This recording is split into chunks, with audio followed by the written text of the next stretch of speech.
तो अपना last class में जो अपन पढ़ रहे थे, तो अपन पढ़ रहे थे बेटा ionic equilibrium, sorry chemical equilibrium अपन ने खत्म कर लिया था।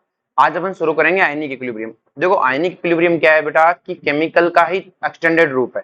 केमिकल में केमिकल रिएक्शंस थी, यहाँ कोई केमिकल रिएक्शन नहीं है, यहाँ आइंस है। क्या है बेटा? आइंस। तो यहाँ मोस्ट ऑफ रिएक्शन में तो इक्विलिब्रियम ही नहीं है, कुछ ही रिएक्शन है जिनमें इक्विलिब्रियम है, बाकी तो सीधे सीधे पूरी कंप्लीट होने वाली रिएक्शन है। फिर हमें पहचानना है कि किस रिएक्शन में इक्विलिब्रियम है, किस में इक्विलिब्रियम है नहीं है। जिसमें है उसी में लगाना है, बाकी में तो इक्विलिब्रियम है ही नहीं, डायरेक्ट रिएक्शन आगे बढ़ेगी। क्लियर है? जो सबसे पहले अपन बात करते हैं इलेक्ट्रोलाइट नाम की चीज का। ध्यान से समझना है कि एक लाइन बहुत इंपॉर्टेंट है चैप्टर में। तो इलेक्ट्रोलाइट क्या होता है? Compound which dissociate into their ions in a solvent known as a electrolyte. Electrolyte वो होता है जो अपने आयंस में डिसोसिएट रहता है, उसे हम क्या बोलते हैं? इलेक्ट्रोलाइट। क्लियर है? जैसे NaCl, Na+ और Cl- में टूट जाता है। क्लियर है? समझ में आया सबको? तो इलेक्ट्रोलाइट कौन होता है? जो अपने आयंस में टूट जाता है इन सॉल्वेंट। जरूरी नहीं है बोले आप आयंस बोल दो, कि कभी भी आयंस में टूट जाए, सॉल्वेंट में टूटे ऐसी कोई रिक्वायरमेंट है नहीं है। इन सॉल्वेंट या मोल्टन फॉर्म, या मोल्टन फॉर्म मतलब मैं उसे पिघाल दो तो वो अपने आयंस के रूप में रहे। किसके रूप में रहे बेटा? आयंस के रूप में।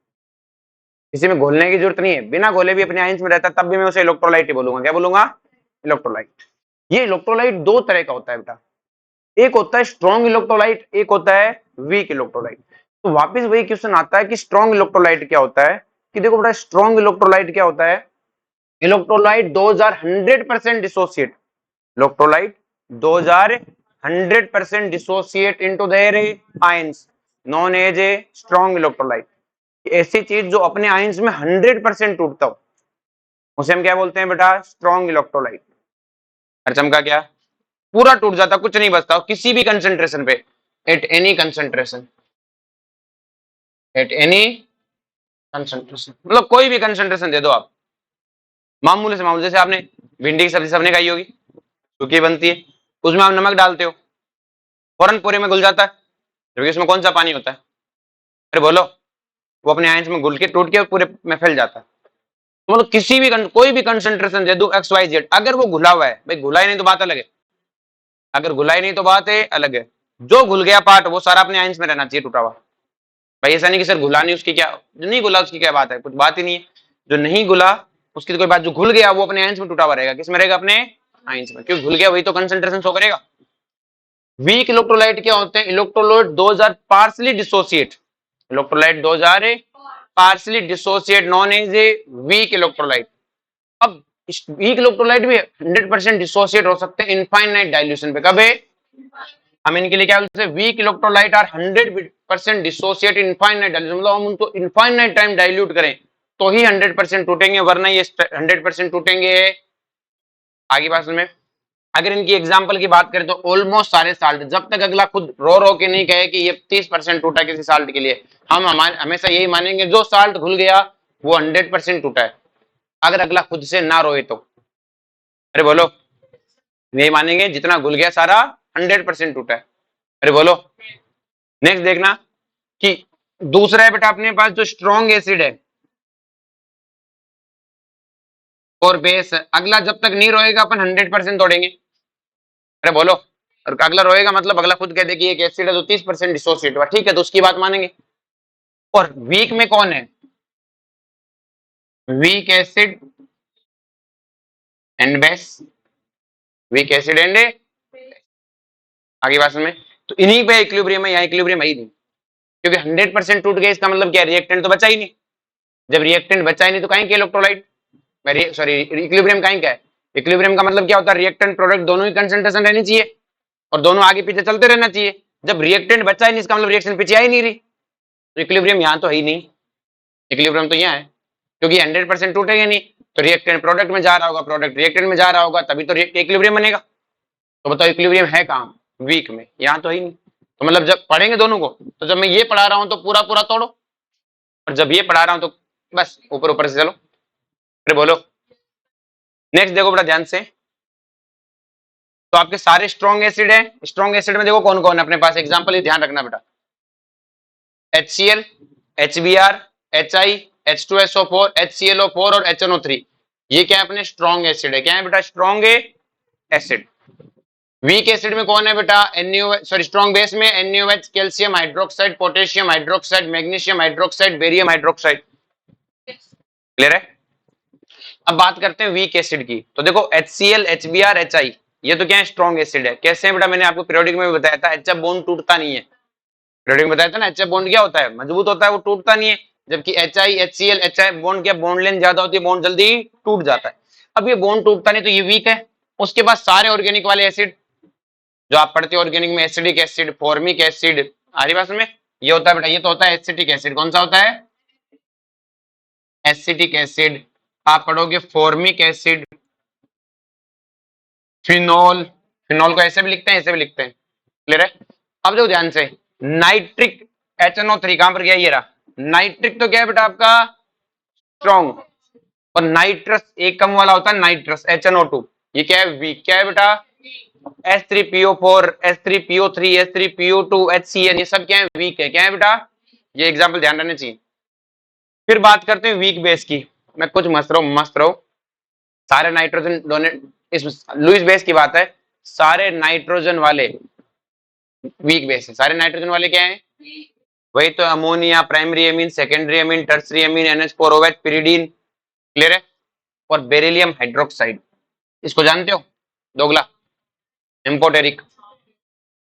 आगे बात में, बाकी सब इधर स्ट्रॉन्ग में ही है, NaOH, KOH सब, बस ये बेरियम हाइड्रोक्साइड इधर आएगा। ये वीक है। ये क्या है बेटा?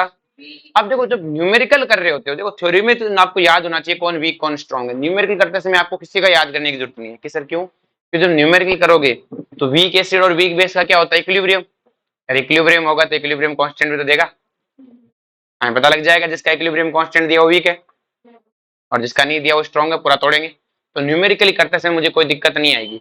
लेकिन वो यहाँ से थ्योरेटिकल क्वेश्चन पूछता है कि सर मैं कब एक्सपर्ट होऊंगा? जब आप बेटा ऑर्गेनिक पढ़ोगे तो वहां हम अलग से एसिड बेस पढ़ाते हैं। क्लियर है? कौन एसिड है, कौन है बेस है। उस टाइम आप सीख जाओगे कि ये वीक क्यों है और ये स्ट्रॉन्ग क्यों है। क्लियर? थ्योरेटिकल क्वेश्चन एक तरह का ऑर्गेनिक मिक्सअप करते हुए होता है। आगे बात समझ में? चलो जी, अब अपन एक नई चीज पढ़ते हैं, इक्विलिब्रियम फॉर स्ट्रॉन्ग इलेक्ट्रोलाइट। अगर अपन बात करें equilibrium for a strong electrolyte, एक सेकंड रुकना। इससे पहले अपन एक चीज पढ़ते, तुम लिख लो, यहाँ लिखा नहीं है।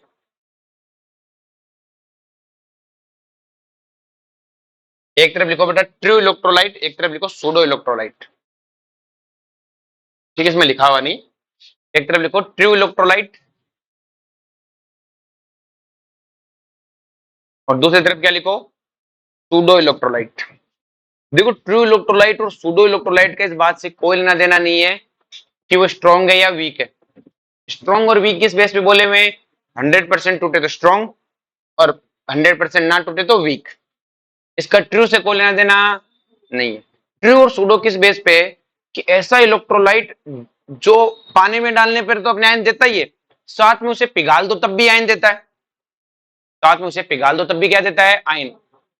उसे क्या बोलते हैं? True electrolyte. तो इलेक्ट्रोलाइट दो dissociate into their ions, electrolyte those dissociate into their ions,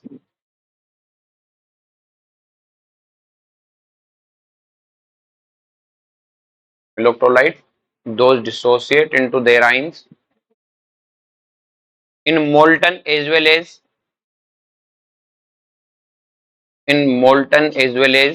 aqueous medium,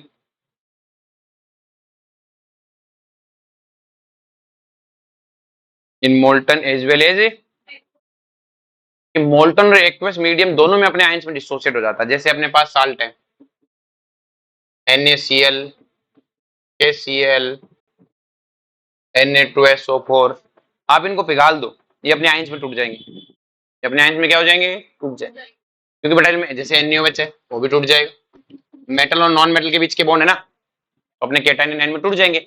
या वीक और इसका कोई मतलब है नहीं है। क्या वीक थे कि स्ट्रॉन्ग थे? अपने आयंस में टूटने चाहिए। किसमें टूटने चाहिए? अपने, ये अपने आयंस में हमेशा टूट जाते हैं बेटा। आप पानी में डालोगे तब भी टूट जाएंगे, पिघाल दो तब भी टूट जाएंगे। तो एग्जाम्पल लिख लो। और इसका वीक और स्ट्रॉन्ग से कोई लेना देना, आप वीक भी हो सकते हो, आप स्ट्रॉन्ग भी हो सकते हो, आप एसिड भी हो सकते हो, बेस हो सकते हो, उससे कोई लेना देना नहीं है। सूडो में लिखो बेटा, नहीं तो एग्जाम्पल तो इसके हो गए ना, ये मैं दो चार एग्जाम्पल बहुत समझ गए। तो सारे साल्ट कैसे हैं बेटा? ट्रू इलेक्ट्रोलाइट, वो अपने आयंस में हमेशा टूटेंगे। पानी में डाल दो, पिघाल दो, तब भी टूट जाएंगे। पिघलने के बाद में NaOH ट्रेवल कर लेंगे, क्योंकि अपने आयंस में हमेशा टूटे हुए रहते हैं। सूडो कौन होते हैं बेटा? कि ऐसे इलेक्ट्रोलाइट जो मोल्टन फॉर्म में तो नहीं होते, लेकिन पानी में अपने आयंस में जरूर टूटते हैं। जैसे एसिड अपने पास HCl, मैंने कहा HCl लिक्विड, एक्वस नहीं बोला है मैंने, लिक्विड बोला है। HCl H+ दे के नहीं रखता, HCl पानी में H+ देता है। इसमें देता है स्ट्रॉन्ग इलेक्ट्रोलाइट। कौन मना कर रहा है? पानी में बहुत खतरनाक इलेक्ट्रोलाइट है। स्ट्रॉन्ग इलेक्ट्रोलाइट की डेफिनेशन को 100% श्योर फुलफिल करता है, लेकिन पानी में, इसमें बेटा पानी खुद में टूटता ही नहीं है। तो क्या सर इसको मैं वीक मानूंगा? नहीं, स्ट्रॉन्ग ही मानूंगा इलेक्ट्रोलाइट, लेकिन इसको सूडो इलेक्ट्रोलाइट बोलूंगा। क्या बोलूंगा? सूडो। जैसे कार्बोक्सिलिक एसिड वीक इलेक्ट्रोलाइट है, जितना माड़ा मोटा टूटता है पानी में टूटता है। तो सारे एसिड है, ये जो सारे एसिड पड़े हो जो जितने भी है, ये पानी में तो H+ देते हैं। पानी में क्या देते हैं? H+। तो पिघले हुए फॉर्म में ये कोई एसिड, कोई इलेक्ट्रोलाइट है नहीं होते। तो लिखो बेटा electrolyte those are dissociate, electrolyte those are dissociate into their ions, electrolyte those are dissociate into their ions, electrolyte those are dissociate into their ions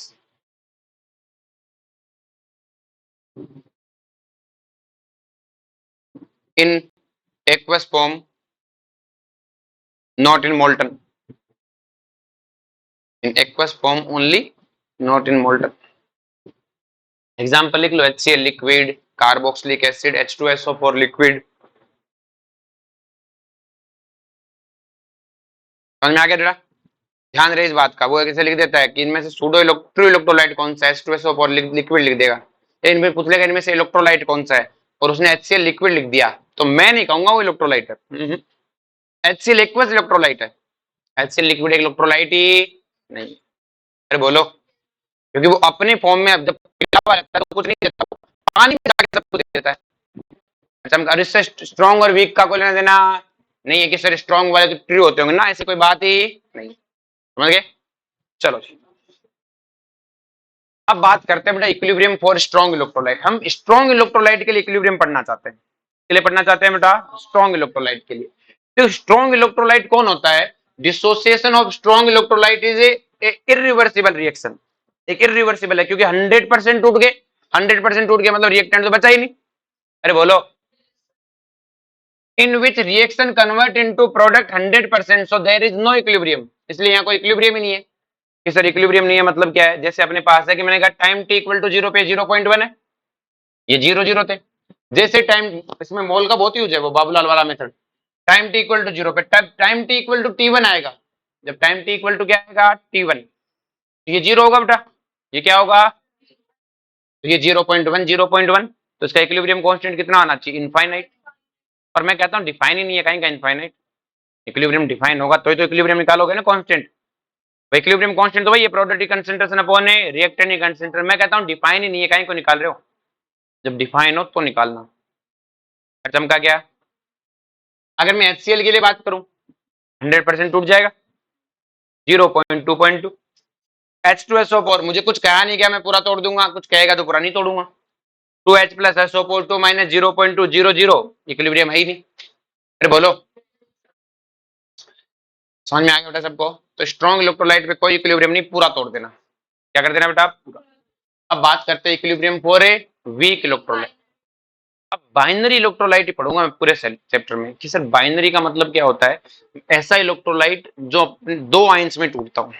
इसमें टूटता हो, एक केटाइन होना चाहिए, एक एनाइन। तीसरा नहीं चलेगा। तीसरा मतलब कि सर दो केटाइन एक एनाइन चलेगा? मैंने ये भी नहीं चलेगा, मेरे को ये भी खास नहीं चलेगा।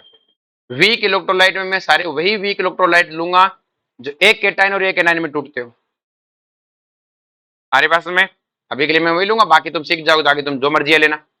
अरे बोलो, तो अपन ने क्या देखना है कि एक वीक एसिड है, एक वीक कोई भी वीक इलेक्ट्रोलाइट है जो एक केटाइन और एक एनाइन में टूटता है।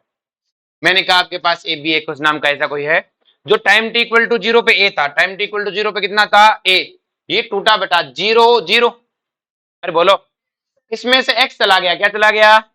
एक्स चला गया, तो बना गया एक्स और एक्स। और आपको पता है इक्विलिब्रियम कांस्टेंट है, इक्विलिब्रियम है क्योंकि पूरा तो टूटा ही नहीं 100%। तो रिएक्शन फॉरवर्ड भी जाएगी, रिएक्शन है बैकवर्ड भी जाएगी, तभी तो 100% नहीं टूट रहा। अरे बोलो, तो इक्विलिब्रियम कांस्टेंट क्या होता है? प्रोडक्ट की concentration x square upon a minus. अरे चमका क्या? आपको पता है बेटा x क्या होता है बेटा? डिग्री ऑफ ए, वहां बोलते थे डिसोसिएशन, यहाँ नाम रख देंगे डिग्री ऑफ ए आयोनाइजेशन। बात वही है, नाम रख देने से अलग चीज नहीं होती। चमका क्या? तो अल्फा क्या होता है बेटा? x अपॉन ए। चमका, अल्फा क्या है बेटा? x अपॉन ए। अब वो हमें क्या करेगा कि इक्विलिब्रियम दे देगा, अल्फा पूछ लेगा, हम ए की वैल्यू देगा, हम एक्स निकाल लेंगे। अरे बोलो, पक्का? चलो जी, नेक्स्ट बात करते हैं बेटा एसिड बेस थ्योरी की। किसकी बात करते हैं बेटा? Acid base theory. क्लियर है? जो एसिड बेस थ्योरी क्या होता है, सबसे पहले थ्योरी किसने दी थी बेटा? आर्हेनियस ने। आर्हेनियस ने क्या कहा था कि जो बेटा पानी में H प्लस देते हैं वो कौन है? एसिड। जो पानी में H प्लस देते हैं वो कौन है? एसिड। समझा क्या? जो भी पानी में H प्लस देगा उसको हम एसिड बोलेंगे। क्या बोलेंगे? एसिड। तो जैसे अपने पास है HF, HCl, HBr, HI, ये सब पानी में H प्लस देते हैं। पानी में क्या देते हैं? H plus. तो ये सब एसिड है। ये सब क्या है? एसिड। क्लियर है? अब इनमें जनरली हम पहचानेंगे कैसे कि देखो एक OH बॉन्ड होगा और ये किसी नॉन मेटल से कनेक्टेड होगा। किससे कनेक्टेड होगा? नॉन मेटल से। ये तो है ही, इनका तो है। इसके अलावा और कौन से? तो देखो एक नॉन मेटल से अगर OH बॉन्ड जुड़ा हुआ होता है उससे बोलते हैं ऑक्सी एसिड। क्या बोलते हैं? Oxy acid. बोलने का मतलब कि ऑक्सीजन कंटेनिंग कंपाउंड है जो एसिड है। ऑक्सीजन कंटेनिंग कंपाउंड जो क्या है? एसिड है। उसमें OH बॉन्ड होता है। क्या होता है बेटा? कि सर OH बॉन्ड है तो OH माइनस भी दे सकता है ना डोनेट, और बेस हो जाएगा। मैंने कहा रुको, एक नॉन मेटल से ऑक्सीजन कनेक्टेड है और उस ऑक्सीजन से कौन कनेक्टेड है? हाइड्रोजन। और आपको पता है एक नॉन मेटल और ऑक्सीजन के बीच में बॉन्ड कैसा है? कोवलेंट। और ये कोवलेंट बॉन्ड मजबूत है, जनरली टूटता नहीं है। अरे बोलो, और अगर ये यहां से नहीं टूटता, अब ऑक्सीजन कहीं से तो इलेक्ट्रॉन छीनेगा, किसी छीनने की क्या है? आदत। तो देखो यहां से बॉन्ड मजबूत है तो वो किससे छीनेगा? हाइड्रोजन से। अरे बोलो, सिंपल सी कहानी। जैसे घर पे तुम्हारे लिए, तो अगर तुम 3 भाई बहन हो तो तुम्हारी मम्मी तुम्हारे कुछ लेके आई, तो बड़ी वाली बहन को मिला, तुम्हें मिला, तुमसे छोटे वाले को मिला। तो तुम्हें अगर लड़ाई करनी है, छीनना है किसी से, तो बड़े वाले से छीन नहीं सकते। किससे छीनोगे? छोटे वाले से। जो कमजोर, उससे छीनने की कोशिश करोगे, चल जा इधर, भाग यहाँ से। तो वही कहानी यहाँ पर, ऑक्सीजन इससे तो छीन नहीं पा रहा नॉन मेटल से, बराबर का सा है। जनरली कौन होंगे? कार्बन होंगे, नाइट्रोजन, ऑक्सीजन होंगे। इतने छोटे तो नहीं है। लेकिन अगर ऑक्सीजन को मौका मिला तो इस हाइड्रोजन से सारे छीन लेगा। इस बॉन्ड को हम पोलर बॉन्ड कहेंगे। क्यों? क्योंकि ऑक्सीजन ज्यादा इलेक्ट्रोनेगेटिव है, हाइड्रोजन बेचारे गरीब बच्चे के सारे इलेक्ट्रॉन छीन लेगा। भाई छीन लेगा मतलब अपनी तरफ छीन के रखेगा। अरे बोलो, और छीन के रखेगा ऐसे बॉन्ड को तो हमने केमिकल बॉन्डिंग में क्या बोला था? Polar bond. क्या बना था? Polar bond.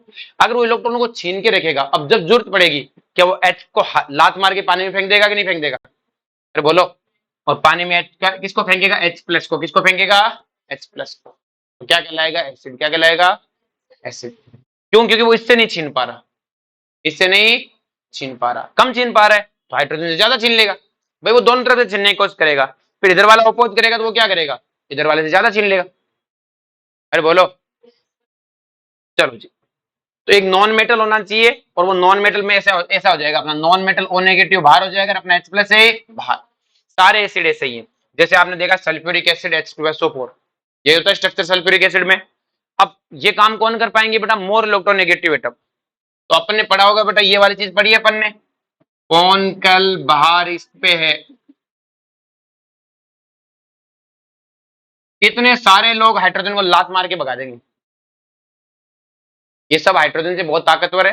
हाइड्रोजन से इलेक्ट्रॉन छीन के हाइड्रोजन को कहां फेंक देंगे बेटा? पानी में। अरे बोलो, कौन नहीं फेंक पाएगा? फॉस्फोरस। क्लियर है? कार्बन भी। लेकिन कार्बन एक जगह खतरनाक हो जाता है, कब? जब कार्बन की हाइब्रिडाइजेशन sp हो जाए। क्या हो जाए? वरना तो कार्बन की कोई औकात नहीं H प्लस फेंक दे। लेकिन कार्बन जब sp हाइब्रिडाइज होता है, तो मैंने आपको सिखाया था, नाइट्रोजन की बराबरी पकड़ लेता है। किसकी बराबरी पकड़ लेता है? नाइट्रोजन। वरना इनकी कोई औकात है? अब जैसे ये अपने पास है H2SO4, मैं इन सब की ऑक्सी ऑक्साइड की आपको स्ट्रक्चर बनाना सिखाऊंगा रेडॉक्स में। तो ये H2SO4 आपके पास में पावरफुल है। क्या है बेटा? इसकी स्ट्रक्चर ये है। तो क्या ये इस OH को फेंक देगा लात मार के? इस OH को फेंक देगा? तो बताओ कितने H प्लस देगा? 2। ये H3PO4 है, कितने H प्लस को लात मार के भगा देगा? 3 को। कितनों को? नेक्स्ट बात करें HNO3 की। किसकी बात करें? अब HNO3 की स्ट्रक्चर है, कितने OH माइनस को लात मार के फेंकेगा? 1। HNO2 नाइट्रस कितना फेंकेगा? 1। अरे बोलो, नेक्स्ट देखो H3PO3, इसकी स्ट्रक्चर ये है, कितने OH माइनस देगा रे? कितने H प्लस देगा? सॉरी OH माइनस क्या, 2 ही दे पाएगा। ये बॉन्ड तो टूटेगा ही। H3PO2 यहां से देख के लगता है 3 है, जबकि स्ट्रक्चर देख के कितना लगता है? अरे बोलो। HCN, क्या इसमें से H प्लस आ सकता है क्या? वैसे तो कार्बन डोनेट नहीं करता, लेकिन ये कार्बन कैसा है? sp donate. अरे बोलो। ये कार्बोक्सिलिक एसिड है, क्या ये H प्लस डोनेट कर सकता है? एक OH है, क्या यहां से OH से डोनेट हो सकता है फिनोल से? हाँ। बोलो कोई दिक्कत है? नेक्स्ट बात करते हैं आरएनएस बेस की। किसकी बात करते हैं? अगर मान लो ये जो OH बॉन्ड था ये मेटल से जुड़ जाए, किससे जुड़ जाए? और मेटल से जुड़ गया तो आपको पता है मेटल और ऑक्सीजन में तो बहुत ज्यादा इलेक्ट्रोनेगेटिविटी डिफरेंस होता है, और बहुत ज्यादा इलेक्ट्रोनेगेटिव डिफरेंस होने के कारण ये बॉन्ड आयनिक भी है। कैसा है बेटा? तो ऑक्सीजन H को बॉन्ड तोड़ के मेटल से इलेक्ट्रॉन छीन के भाग जाएगा, और ये अगर यहां से अपने इलेक्ट्रॉन छीन के भागे, क्योंकि मेटल तो इलेक्ट्रॉन ले जाने देता है बेटा आसानी से, और लेके भागेगा तो सॉल्यूशन में क्या आएगा? OH minus. इन्हें हम बोलते हैं हाइड्रोक्साइड। क्या बोलते हैं? तो है दोनों में OH, लेकिन अगर मेटल और OH में बॉन्ड हुआ तो OH माइनस आएगा, मेटल और नॉन मेटल में हुआ तो क्या आएगा? H plus. H प्लस देंगे तो ऑक्सी एसिड नाम रख देंगे, और वरना क्या नाम रख देंगे? हाइड्रोक्साइड नाम रख देंगे। बोलो कोई दिक्कत है? ये आप इनको जानते ही हो बेटा। अरे बोलो। नेक्स्ट बात करते हैं लुईस एसिड एंड बेस की। लुईस एसिड और बेस में बात करें तो लुईस एसिड कौन है बेटा? Those donate electron pair are Lewis base. वो क्या है बेटा? Lewis base. बोलो कोई दिक्कत है?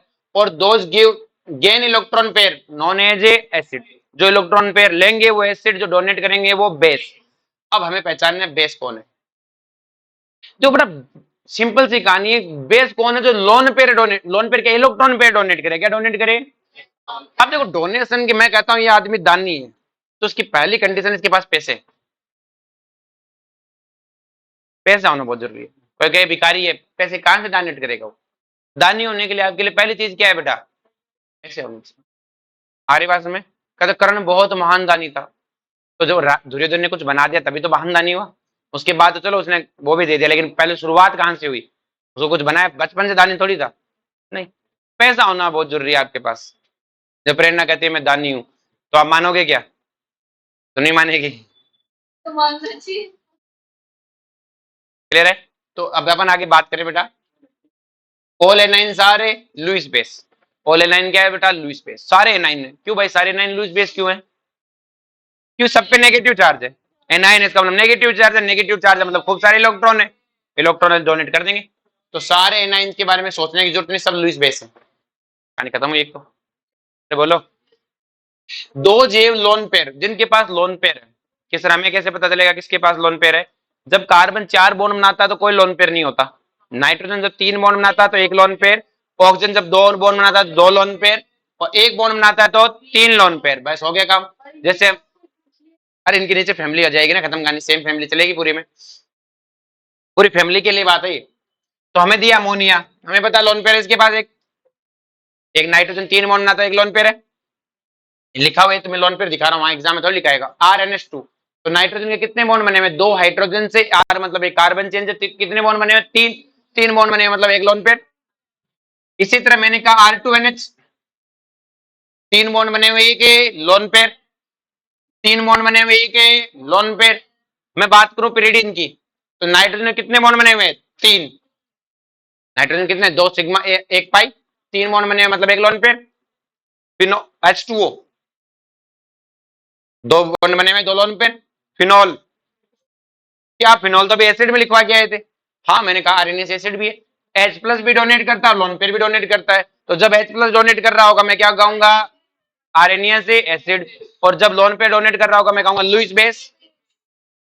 हरी बात में मतलब दोगला आदमी है। क्या है बेटा? अब बात करते हैं एसिड के एग्जाम्पल क्या है। तो बेटा वो सब लोग जिनके ऑक्टेट पूरे नहीं थे सब लुईस एसिड है। सबके सब क्या है? लुईस। जैसे आपके पास बोरोन वाली फैमिली है, पूरी की पूरी लुईस एसिड है। अरे बोलो, किसी का ऑक्टेट पूरा नहीं है। AlCl3 BeCl2 BH2 सब क्या? Lewis acid. क्या AlF3 भी लुईस एसिड है क्या? क्योंकि ये आयोनिक है। क्या है बेटा? और आयोनिक कंपाउंड के ऑक्टेट हमेशा क्या होते हैं? पूरे। बॉन्डिंग में सिखाया था। नेक्स्ट बेटा जिनके पास वेकेंट पाई स्टार है, जिनके पास वेकेंट क्या है? Pi star. Pi star electron ले लेंगे। किस किन के पास पाई स्टार होंगे? जिनके पास पाई बॉन्ड होंगे। कहानी खत्म। पाई स्टार उन्हीं के पास होंगे। CO2, SO2, SO3, ये सब क्या है बेटा आपके लुईस एसिड। क्या है बेटा लुईस से हम का क्या फ्री रेडिकल, वो कुछ नहीं बेटा, वो अपना घर चलाएगा ना। भाई दो तरह, एक तो भिखारी जिसके पास हो नहीं, एक जीवा ज्यादा इलेक्ट्रॉन वो डोनेट करेगा, एक के पास इतने रोटी है, रोजी रोटी है, खुद का खाता पीता सो जाता, वो ना दानी है ना वो भिखारी है जैसे तू। आगे चले, घर वाले इतने पैसे देते हैं तो खुद चर पाती है, साथ वालों को थोड़ी चरा पाती है। चलो जी, नेक्स्ट मैंने दो जे वेकेंट डी ऑर्बिटल, जिनके पास वेकेंट डी ऑर्बिटल हो, जैसे PCl3 है, इसके पास इलेक्ट्रॉन की कमी नहीं है, 8 इलेक्ट्रॉन पूरे हैं इसके पास, लेकिन इसके पास वेकेंट डी ऑर्बिटल है। क्या है बेटा वेकेंट डी ऑर्बिटल किन के पास होते हैं, थर्ड पीरियड वालों के पास, सबके पास वेकेंट डी ऑर्बिटल है। और जिनके पास वेकेंट डी ऑर्बिटल होता है उसको कहता लोन पे ले लेगा, कि मन तो नहीं है कि ले ले यार, ठीक है रख दे, जगह है इसके पास, इसके पास क्या है जगह। अरे बोलो, SiCl4, वैसे इसके पास ऑक्टेट पूरा है इसका, तो नहीं लेना चाहिए, लेकिन किसी ने कहा ले ले, कि ठीक है ले लेते हैं। भाई तुम में से कोई एक जैसा दोस्त हो ना जो भुक्कड़ होता है, कह रहा रोटी खा लेता है, रोटी खाएगा कि नहीं खाऊंगा, ले एक और खा ले, कह रहा ठीक है ला खिला दे, मना नहीं करता, ये मना नहीं करता। आ रही बात समझ में। चलो जी, तो मैंने पहले कहा था केमिस्ट्री तो बहुत डेली लाइफ की एग्जांपल जैसी है, बस तुम पढ़ना नहीं चाहते। नेक्स्ट में बात करते हैं ब्रा, ये था लुईस एसिड बेस। अब बात करते हैं ब्रोंस्टेड एसिड और बेस की। ठीक है, ब्रोंस्टेड एसिड और बेस क्या है बेटा ध्यान से, those give H plus in any solvent is acid, जो H प्लस डोनेट करे किसी भी सॉल्वेंट में, क्या है बेटा एसिड। और those accept H plus, OH minus नहीं बेटा, OH माइनस देते हैं तो RNS हो जाएगा, those accept H plus in any solvent are base. तो सारी कहानी वही है, RNS ने कहा पानी में H प्लस दे, पानी में OH माइनस दे, इसने क्या कहा कहीं पर भी H प्लस दे एसिड। अब ये थोड़ी कि सिर्फ H प्लस दे दोगे, तो कोई लेने वाला भी तो होगा, तो लेने वाले को क्या बोल दिया बेस। बेस ने कहा H प्लस डोनेट किया एसिड, तो जिसने लिया वो बेस। बोलो कोई दिक्कत है, समझा क्या। चलो नेक्स्ट देखो बेटा ध्यान से, कि अपने पास H2O क्या है बेटा एसिड, क्या है बेटा एसिड। अब देखो इस ब्रोंस्टेड ने कहानी पलटी, कोई भी चीज हमेशा एसिड नहीं है, कोई भी चीज हमेशा बेस है नहीं है, डिपेंड करता है। जो तुम में से कोई दादागिरी कर रहा होता है तो मैं आपस में दादागिरी कर लेगा, जब उससे भी कोई खतरनाक आएगा तो उससे लड़ पाएगा क्या। अरे बोलो, भाई तुमने क्या क्या किया, फोर्थ क्लास के बच्चे को पीट दिया, पीट दिया, लेकिन कॉलेज का बच्चा आ गया वो तुम्हें पीट देगा, कॉलेज के बच्चे को पुलिस वाला आएगा वो पीट देगा। तो एक सीक्वेंस है, एक क्या है बेटा एक सीक्वेंस।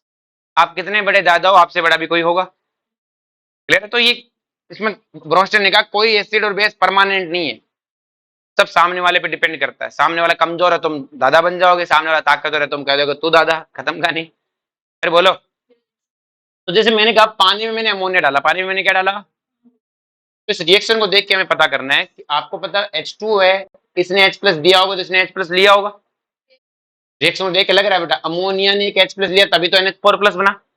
अरे बोलो, और H2O ने एक H प्लस दिया तो क्या बना OH माइनस।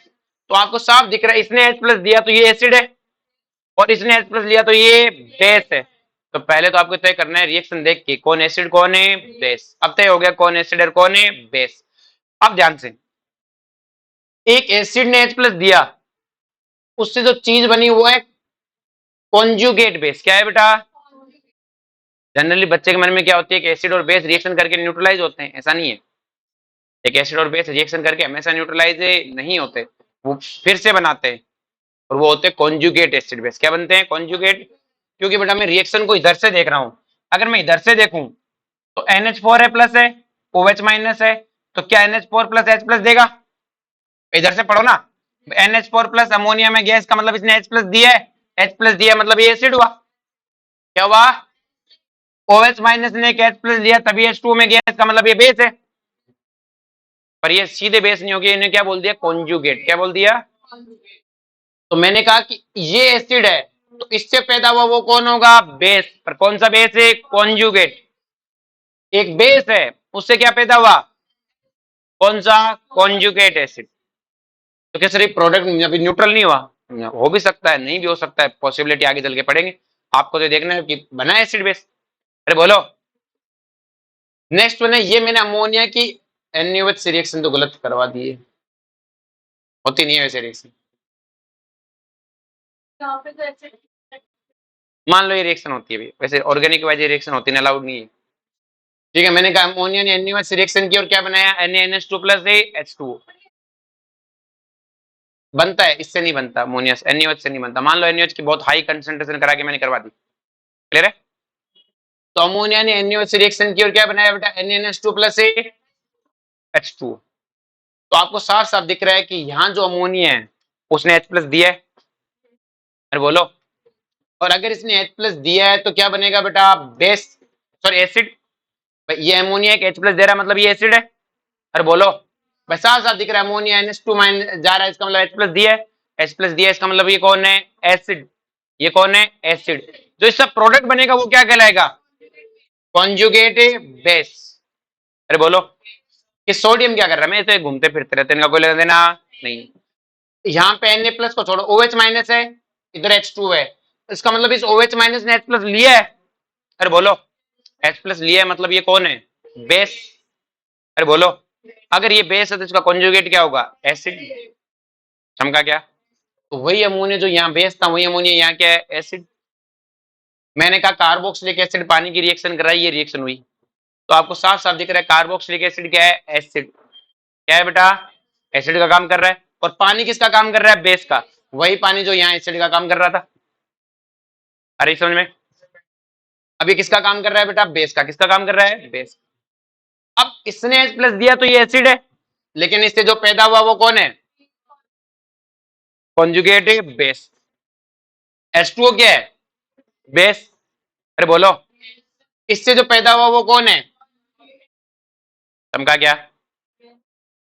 नेक्स्ट देखो, ये CH3 डबल बॉन्ड OH है, ये कौन है, बेस। कौन है बेटा, बेस। अगर ये बेस है, क्योंकि किसर कैसे पता बेस, मैंने कहा रिएक्शन देख ले, रिएक्शन में साफ दिख रहा है, इसने H प्लस लिया है। किसर इसका तो नाम ही कार्बोक्सिलिक एसिड है, मैं नाम से क्या फर्क पड़ता है, H प्लस लिया है इसने यहाँ पे, H प्लस लिया तो ये कौन है, बेस। कौन है बेटा, बेस। अगर ये बेस है और इसने H प्लस दिया तो ये एसिड है। इस बेस के जो पैदा हुआ वो कॉन्जुगेट एसिड, और इस एसिड के जो पैदा हुआ वो कॉन्जुगेट बेस। मैंने HCl डाला पानी में, क्लियर है। तो इसका जो HCl है, इस रिएक्शन को देख के क्या लग रहा है, H प्लस दिया है, इसका मतलब ये कौन है, एसिड। ये कौन है, बेस। आ रही बात में, इसने H प्लस दिया तो एसिड, इसका जो बनेगा वो क्या कहलाएगा, कॉन्जुगेट बेस। और इसने H प्लस लिया तो ये क्या कहलाएगा, कॉन्जुगेट एसिड। समझा क्या। तो कॉन्जुगेट एसिड बेस है वन हाइड्रोजन डिफरेंस। एक कॉन्जुगेट एसिड और बेस में एक हाइड्रोजन का डिफरेंस होता है। किसका डिफरेंस होता है, अब देख लो सही, एक हाइड्रोजन का डिफरेंस से। कि सर एक हाइड्रोजन क्यों बोला, आपस में ये एसिड और इसका कॉन्जुगेट एसिड में कितना डिफरेंस है, एक हाइड्रोजन का है। बेस और उसके कॉन्जुगेट में कितने का डिफरेंस है, सॉरी ये इधर, अरे बोलो, हमेशा एक हाइड्रोजन का डिफरेंस होगा। कि सर एक हाइड्रोजन जरूरी थोड़ी है, OH माइनस वाली डेफिनेशन में हमें वो भी लगा सकता है, एक OH माइनस का डिफरेंस भी चलेगा। एक OH माइनस का डिफरेंस भी, एक OH माइनस का डिफरेंस ले ले या एक हाइड्रोजन का डिफरेंस ले ले, इनके अलावा कुछ और नहीं चलेगा। अरे बोलो, नेक्स्ट बात करते हैं इम्फोटेरी की। किसकी बात करते हैं, इम्फोटेरी क्या होता है कि जो दोगले होते हैं, जो क्या होते हैं, वक्त पड़ने पे एसिड, वक्त पड़ने पर ए बेस। जैसे मेरे पास पानी है, क्या है बेटा, मुझे कहा है कि इसका कॉन्जुगेट एसिड क्या होगा, इसका कॉन्जुगेट है, मैंने कहा इसका कॉन्जुगेट एसिड मतलब ये खुद बेस है। ये खुद क्या है, और अगर ये खुद बेस है तो क्या करता होगा, H प्लस लेता होगा। अरे बोलो, और अगर H प्लस लेता होगा तो क्या बनाएगा, अरे बोलो, चमका गया। मुझसे कहा नहीं, इसका कॉन्जुगेट बेस क्या है, मैंने कहा इसका कॉन्जुगेट बेस, कि हाँ इसका कॉन्जुगेट बेस मतलब ये खुद एसिड था, खुद क्या था, और खुद एसिड है तो एसिड क्या करता है, H प्लस डोनेट करता है, तो बचा क्या, तो क्या ये दोगला हुआ कि नहीं हुआ। अरे बस, जैसे अमोनिया है, मुझसे कहा कि इसका कॉन्जुगेट एसिड बताओ, मैंने कहा इसका कॉन्जुगेट एसिड मतलब ये खुद बेस है, और खुद बेस है इसका मतलब क्या करता है, H प्लस लेगा। अरे बोलो, अरे बोल बे, खुद क्या लेगा, H प्लस क्या लेगा, समझा क्या। मैंने कहा इसका कॉन्जुगेट बेस बताओ, मतलब ये खुद क्या है, एसिड। खुद क्या है, तभी तो बेस दिया होगा, और खुद एसिड है इसका मतलब क्या हुआ, H प्लस देगा। H प्लस निकाल दो, बच्चा आ जाएगा। चमका गया। नेक्स्ट देखो, ये है बेटा अपने पास H3PO4, ये टूटेगा बेटा किसमें, एक H प्लस देगा, हमेशा एक H प्लस देता है बेटा कभी भी, तो इसमें टूटेगा। अरे बोलो, ये फिर से एक प्लस H प्लस है, फिर से ये टूटेगा बेटा, और फिर से ये क्या देगा बेटा, एक H प्लस देगा, और ये फिर से टूटेगा और फिर से एक H प्लस देगा। तो एक बार में एक साथ नहीं टूटा, ये 3 बार टूटा है, 3 बार रिएक्शन हुई है, 1 2 3, एक साथ नहीं टूटा बेटा, 3 सांस में टूटा। कितने में टूटा है, 3 सांस में। तो देखो बेटा ध्यान से, ये अपने पास एक एसिड है, ये कितनी बार में टूटेगा बेटा, 2 बार में, एक बार में ये, एक बार में ये। अब हमसे किसी ने पूछा कि H3PO3 है, इसका कॉन्जुगेट बेस बताओ, तो आप क्या बनाओगे, इसका एक H प्लस निकाल दो, ये इसकी स्ट्रक्चर बनाओ और एक H प्लस निकाल दो, सिर्फ 2 निकालने नहीं है, जैसे एक H प्लस निकालूंगा ये बनेगा, इसका ये कॉन्जुगेट क्या हो गया बेटा, बेस। अरे बोलो, अब आपको पता है ये इसका कॉन्जुगेट बेस होगा, लेकिन ये H2PO4 जो यहां बैठा है बेटा, ये एक H प्लस और दे सकता है कि नहीं दे सकता, तो इस रिएक्शन के लिए ये एसिड है कि नहीं है, और इस रिएक्शन के लिए एसिड है, तो ये जो चीज बनी है, ये इसका क्या है, कॉन्जुगेट बेस। क्या है बेटा, आगे बहुत काम आएगा ये। जैसे अपने पास ये है, ये सिर्फ एक ही H प्लस दे सकता है, तो ये एसिड है, ये क्या है बेटा, बेस। क्या ये बेस फिर से H प्लस दे सकता है क्या, नहीं, नहीं दे सकता, तो ये दोगला नहीं है, एक ही बार है, सिर्फ बेस ही बनाया, क्या बना बेटा, बेस। अरे बोलो, अब जैसे अपने पास H3PO4 है, तो H3PO4 टूटेगा तो H2PO4 माइनस बनेगा, तो इसका कॉन्जुगेट कौन हुआ, H2PO4 माइनस, फिर H2PO4 माइनस जब वो H प्लस में टूटा तो ये बना HPO4 माइनस में, तो ये HPO4 माइनस इसका क्या है, कॉन्जुगेट बेस। अरे बोलो, HPO4 माइनस फिर से टूटा PO3 माइनस में, तो इसका क्या है, कॉन्जुगेट बेस। तो मैं तुम्हें कहूं बेटा, ये एक चीज होती है जिसका नाम है कार्बोनिक एसिड। क्या नाम है,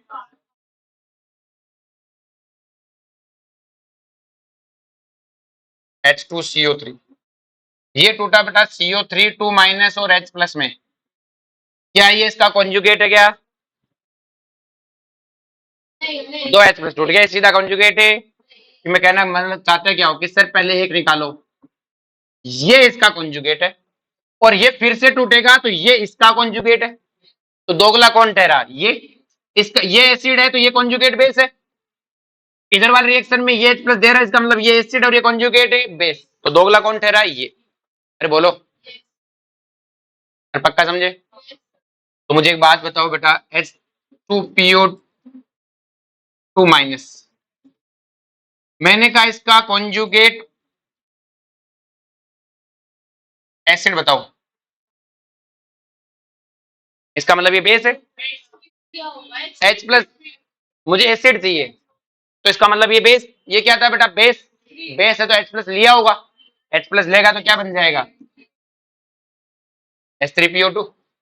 अरे बोलो, अगर मैं इसका कॉन्जुगेट बेस पूछूं तो, रुको एक मिनट, इसकी स्ट्रक्चर ये होती है, अभी बना के आया हूं, आप क्या कहोगे, ये H प्लस देने की औकात ही कहीं नहीं जाएगा, यही मरेगा यही। जैसे अगर मैं तुम्हें ये दूं,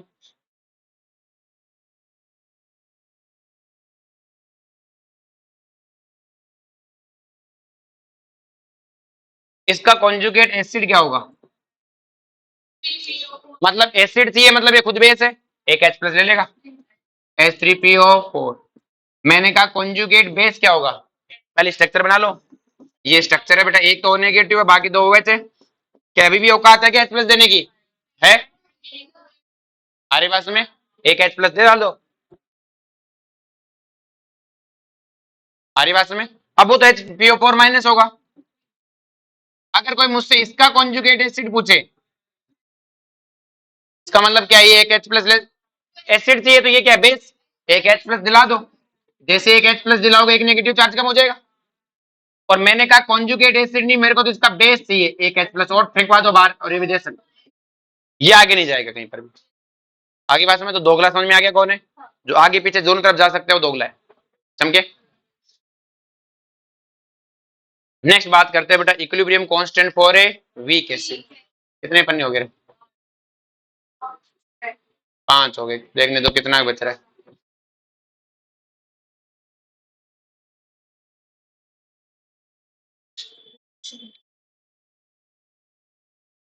चलो बाकी कल पढ़ेंगे।